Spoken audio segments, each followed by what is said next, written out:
Bien, le damos la palabra ahora a la doctora María Eugenia Petit Bril Sepúlveda, directora del Departamento de Historia de América, una extraordinaria investigadora con una larga trayectoria en la investigación de los desastres en Hispanoamérica, especialmente en erupciones volcánicas y terremotos, pero con una mirada transversal sobre estos problemas. Así que, María Eugenia. Muchas gracias. Gracias, Rogelio. Gracias a los aquí presentes. Como bien indica el doctor Artés, pues mi tema de trabajo en general se centra en el efecto de los terremotos y erupciones volcánicas en la sociedad. Hoy me he adaptado, ¿no?, a la temática del seminario, tratando de pensar y aportar pues nuevas miradas, ¿no?, de situaciones que nos ayudan a comprender cómo se fue desarrollando esta salubridad pública en América. En mi caso particular voy a trabajar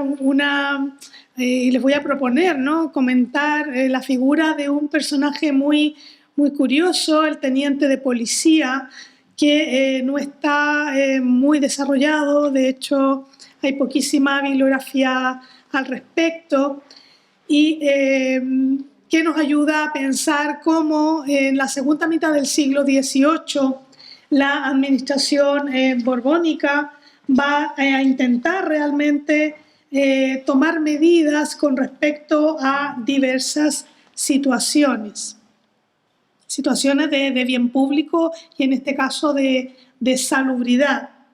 En el contexto, los quiero llamar, ¿no?, a pensar en este contexto de las reformas borbónicas, y esta figura se centra, la figura del teniente de policía o intendente de policía, como también aparece en la documentación, se va a vincular directamente con la aplicación de las intendencias en América. Y en el caso de Lima va a ir acompañado de la figura del visitador general y después superintendente de intendencia Jorge de Escobedo, que fue el que va a tener la iniciativa de crear esta competencia para este personaje. Mi hipótesis de trabajo arranca en la segunda, a finales del siglo, a finales de mediados del siglo XVI, XVII, XVIII, tras el terremoto y tsunami de Lima y el Callao de 1746. Es curioso cómo ese devastador terremoto, que generó también un tsunami y la destrucción de Lima y el Callao, y que produjo una gran conmoción social, y que gracias al aporte sobre todo de pensadores como Luis Godán, que asesoraron a las autoridades del momento, se pensó en ese momento en la generación de un sujeto que gestionara este tipo de situaciones, que va a ser el futuro alcalde de barrio. Es verdad que el alcalde de barrio tiene un antecedente posterior, pero revisando documentación parece ser que va a ser una iniciativa del virrey conde de Superunda, que va a proponer esta figura, adelantándose pues unos 40 años a lo que va a ser la propuesta a nivel de la monarquía española. Por lo tanto, hay que profundizar en este caso. La figura de teniente de policía sería una evolución de esta figura del teniente del alcalde de barrio, y que sería un nexo entre esta figura y además los regidores de los cabildos, que también tenían competencias en materia de agua, de salubridad, cementerios, basuras y todo tipo de cuestiones de policía, que no voy a entrar aquí porque aquí estamos centrados en la salubridad. Entonces, teniendo en cuenta este asunto y sobre todo la aplicación de las intendencias, vamos a ver cómo Escobedo va a generar esta figura del teniente de policía como un experimento, y lo plantea así, como una innovación para ver qué ocurre, ¿no?, y cómo funciona, porque ustedes tienen que pensar que hay una duplicidad de funciones. Por lo tanto, la posibilidad de generación de conflictos que ya se venían repitiendo cuando, por ejemplo, el propio visitador entra en conflicto con las competencias del virrey o el propio alcalde de barrio entra en competencia con otras figuras del cabildo, podía ser una situación compleja. Escobedo va a nombrar a José María de Gaña, quien finalmente va a ser el único teniente de policía en Lima. Cuando comencé a investigar el tema, que me llamó la atención por un documento que encontré el año pasado, resulta que no aparecía mucha información, es que hubo solo uno en Lima, y fue este sujeto, José María de Gaña,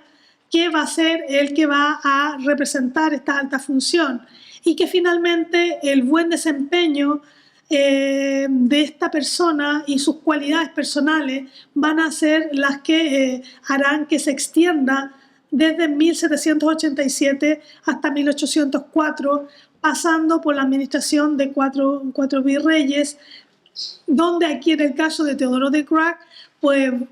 él no estaba de acuerdo, no le parecía bien la figura, además tenía problemas personales con Jorge Escobedo, aguantó un poco la figura, pero no la apoyó especialmente y siempre estuvo indicando que, bueno, había que dedicar unos recursos paralelos para esta figura, que ya estaban los regidores y que le parecía innecesario, pero más bien por sus problemas que tenía con Escobedo. El propio José María de Gaña va a iniciar la andadura en este tipo de función pública como alcalde de barrio y que después va a asumir entonces el cargo de alcalde, de teniente de policía. Cuando llega el virrey Francisco Gil de Taboada, entre el año 1790 y 1796 va a ser la época de mayor esplendor de esta figura y donde a este personaje, Gaña, se le va a permitir realmente trabajar en todas las cuestiones que eran, se suponía, de su competencia. Siguiendo las normativas de la monarquía hispánica, va a desarrollar el censo de la ciudad, el primer censo de Lima, indicando pues sus barrios y además dando a conocer por primera vez datos concretos de la población. El propio Francisco Gil, en su memoria final, cuando deja el cargo como virrey, va a indicar que 52.627 personas vivían dentro de los muros de la ciudad de Lima, 17.215 españoles, 3.219 indios, 8.960 negros y 23.233 personas de las diversas castas, donde él incluía mulatos, mestizos. Es curioso cómo en cuestiones de salubridad, para el caso de Lima, se va a echar la culpa, se va a marcar directamente los informes a los esclavos y mulatos, que en principio serían los menos higiénicos de la ciudad, sin tener en cuenta que esto era un asunto de todos. No puedo entrar en detalles, pero en los debates del Cabildo y también en los informes del propio Gaña, cuando se intenta, ¿quién financia esto, no? Se intenta comprometer a los vecinos para que paguen la limpieza y muchos de estos vecinos se excusan diciendo que ellos no botan basura, que ellos no tenían nada que ver, siendo muy evidente esa situación porque había sido además visualizada por el propio Egaña. Siguiendo la figura del teniente de policía, pues les traigo pues alguna evidencia documental que aparece, ¿no?, en documentos del Archivo de Indias, en el Archivo General de Simancas, en la Biblioteca Nacional de España y también Archivo Municipal de Lima y Archivo Nacional del Perú, que está en un único artículo de Paula Rivas Plata, que es la única que trabaja este asunto. Bueno, se documenta realmente cuando uno busca cosas de este personaje, al final aparece. Aquí está indicada la figura de teniente de policía, recogido en este nuevo reglamento de policía, agregando la instrucción de los alcaldes de barrio. Como ven, esta es una cuestión que va unida y donde se indica más bien las cualidades y las responsabilidades que tenían de vigilancia, de la seguridad. Y me llamó mucho la atención este punto 65, dice, otro de los cuidados propios del teniente de policía será el de que las camas, ropas y demás muebles de los que mueren de enfermedades contagiosas se quemen. Y para cumplirlo les darán los alcaldes de barrio las noticias necesarias, aunque las principales de esta parte son las de los facultativos, a quienes se recordará su obligación a no retardarlas, pasándose para ello al protomédico el aviso oportuno. El teniente de policía va a ser el ejecutor. Se ve que el alcalde de barrio tiene una connotación como de estatus, diría voy, más elevado, donde más bien indica, supervisa, es el que avisa a la gente de bien, a las familias adineradas,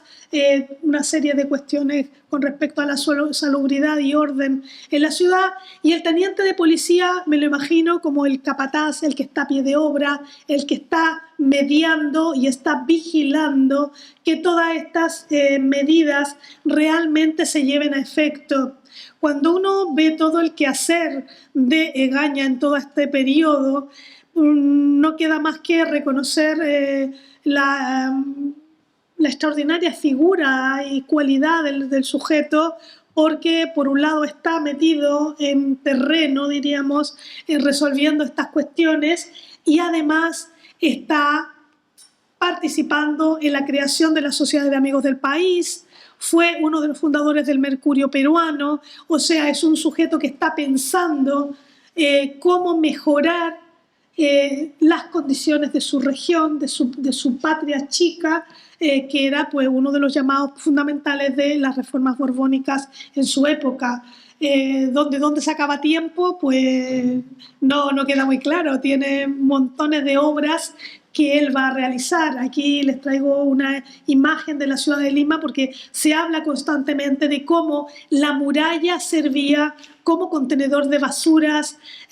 foco de pestilencias. Esto es gracias a un alumno del máster, Manuel Barcia, que siempre que le pido ayuda pues me socorre, sobre todo para ilustrar de manera clara este contexto urbano con el río Rima, que también estaba constantemente lleno de basura y que servía de foco de contaminación. Todo este entorno, ya sea la división de los barrios, la administración de los sujetos encargados de estos barrios, de los alcaldes de policía, de los regidores del cabildo, que también tenían competencia en temas de agua, de higiene, de limpieza y de seguridad, pues está esta figura del teniente de policía que yo creo que merece la pena investigarlo más a profundidad, porque nos va a dar cuenta de cómo se van a tomar medidas en la segunda mitad del siglo XVIII en el contexto de los desastres. Es verdad que en esta época no hubo terremotos ni hubo erupciones volcánicas en la zona, pero sí tenemos dos grandes incendios que este hombre ayudó a contener. 1790, una iglesia, y en la parroquia de Santa Ana, ¿vale? Y en 1792 un grave problema con el inicio de un incendio en el molino y en el almacén de pólvora, que la documentación es súper interesante, nada más que para estudiar ese propio incendio el 31 de enero de 1792. Pues este hombre puso en marcha toda a la gente que él tenía bajo su mando y pudieron y se atrevieron, ¿no?, a entrar en el sitio del foco del incendio, sacar la pólvora que no había explotado, sacar sobre todo la pólvora, el azufre y el salitre, que eran los productos que eran más inflamables, y pues trayendo una gran tranquilidad a la población. Como digo, no me puedo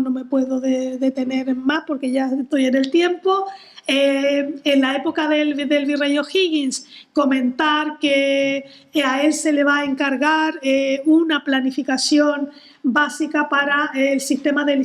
recogida de basura. Este hombre también va a crear un proyecto que va a ser como la futura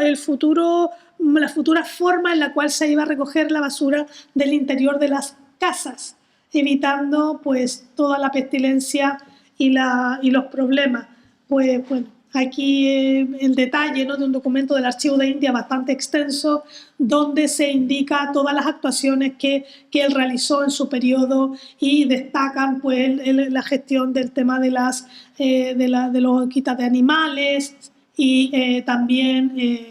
otros temas de salubridad que podemos comentar en las preguntas, ¿no? Cómo él coordina a una serie de sujetos que están además identificados y las funciones de esta intendencia de policía, pues que desapareció en 1804 y que finalmente fue asumida por algunos regidores del Cabildo sin éxito. O sea, esa idea del virrey Croix de que iba a ser mucho más barato gestionarlo a través de los alcaldes, de los regidores, pues no fue así. Pues nada, muchísimas gracias.